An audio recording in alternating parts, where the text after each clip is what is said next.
welcome back to another episode of the Defiant Business Podcast. We're in season 3, the future of marketing, and things are just getting more interesting by the episode. So today, the question that we're going to try and answer, no, I have an answer for you. I'm just kidding. The question that I'm going to answer for you today is, will marketing automation replace the marketer? It's a question that's been bandied about pretty frequently in our circles, especially as the technology just explodes in terms of what it can do. But I think by the time we're done with this episode, you'll agree with my opinion that no, marketing automation will not be replacing the marketer, and I am going to explain to you why, at least not anytime soon. So let's talk about marketing automation in terms of numbers. 75% of marketers say that they currently use at least one marketing technology or MarTech automation tool. MarTech, marketing technology, automation tool, 75% of marketers. And I would actually hazard a guess that that number would be higher if solopreneurs or small business owners were included in those numbers. Now, 9 out of 10 marketers say that they use more than one MarTech tool on a regular basis. So that's pretty significant, right? 9 out of 10. So of the 75%, 9 out of 10 say that they use more than one. And I can tell you that I fall in that category of the more than one. Yes, I do. So what is marketing automation? Marketing automation is the use of digital tools to automate various marketing tactics and processes. Sounds pretty fancy, doesn't it? So, which type of tasks can you automate?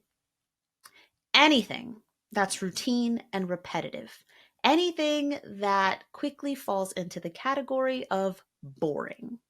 If your company has an SOP for marketing tasks, then there's probably a program out there that can automate it.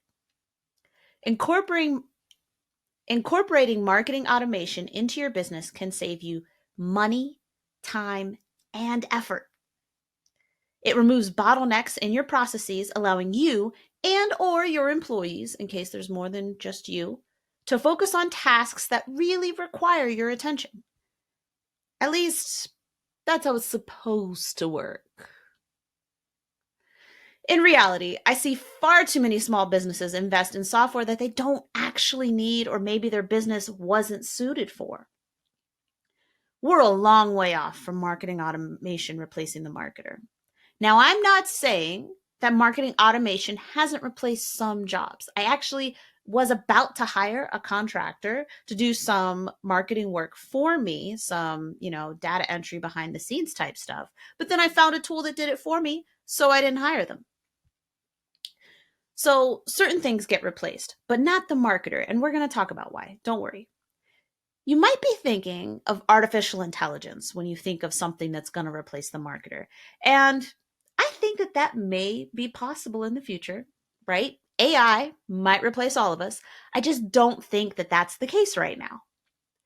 Marketing automation replaces often easy but rote tasks that take up time away from more dynamic problems or tasks that deserve your very human and creative attention. So let's take a look at some examples of marketing automation. First one that comes to mind, and one of the first ones that I think many small businesses use, is social media automation. And scheduling tools can really take the pressure off in terms of getting the right content out at the right time. But what's the biggest social media automation mistake? The one I see is allowing the scheduled content to be your content marketing strategy. And that just doesn't work anymore. Even if you schedule out content, you can't schedule out engagement. You can outsource engagement.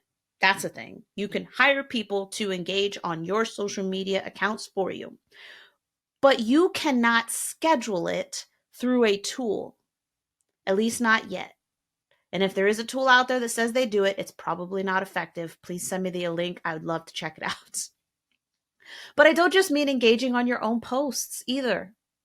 I mean engaging on other people's posts. And you're like, Why would I engage on other people's posts? Like, how is that helping me? It gets you visibility. Also, it gets you the attention of your ideal clients, your prospects. I make it a point to engage on prospects' LinkedIn accounts, for example, when they post something. I engage with them, staying top of mind, becoming someone that they become used to seeing. That is on purpose. And I don't mind that it's not on my post. That's fine because it is serving my greater marketing and business strategy. Another reason to engage on other people's posts is that people are not going to just buy that you're incredibly fascinating, and they need to hang on your every word. If you take the time to comment and react to other people's content, then other people will take the time to comment on yours. It's the law of reciprocity. The more you invest in other people's content, the more you try to serve others, the more others will try to do things that serve you. Social media is not your megaphone. Do not use it that way.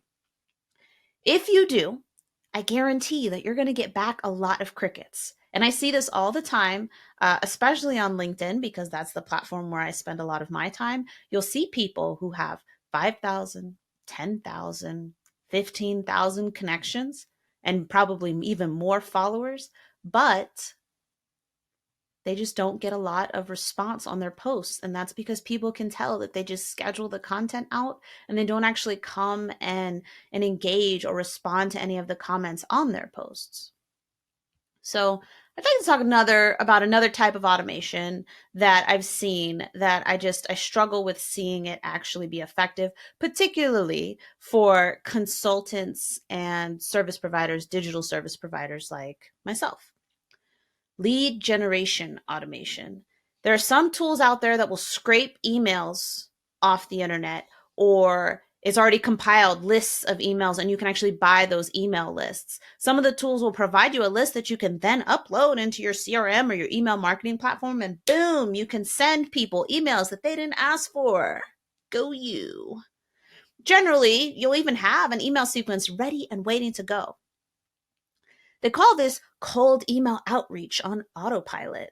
Or they'll say you just have to respond to the people who are actually interested. The thing is, even automated, cold email outreach is a game of numbers. You have to send emails to a massive number of people in order to stand a chance of reaping any actual paid work from these efforts. And for everybody who doesn't actually want to work with you, now you've just irritated them.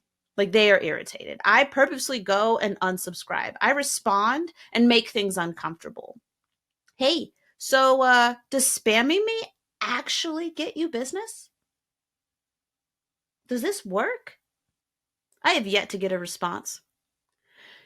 Not to mention, in addition to having to contact vast number of people, you need to make sure that your email copy is on point. Hint, this is where most people fail. Their emails fail to compel your cold prospect to want to take action, in addition to overcoming their irritation that you emailed them without asking.